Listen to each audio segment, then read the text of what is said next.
In the world of trading, liquidity is the lifeblood of the markets. But what exactly is liquidity? And how does it influence where we buy and sell? Let's break it down. Welcome to CryptoHubHQ, your ultimate guide to crypto trading strategies. Liquidity refers to where we can find buy and sell orders.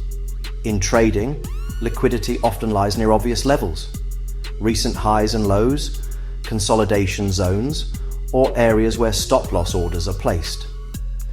These are the levels market makers target to fill their positions.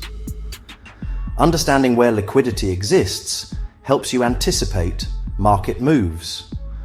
By identifying these zones, you can align your trades with the actions of major market participants, giving you an edge in your strategy. Liquidity shapes the markets we trade every day. Master this concept, and you'll take the first step toward becoming a confident trader. Thanks for watching CryptoHubHQ. Don't forget to like, subscribe, and hit the bell for more trading insights.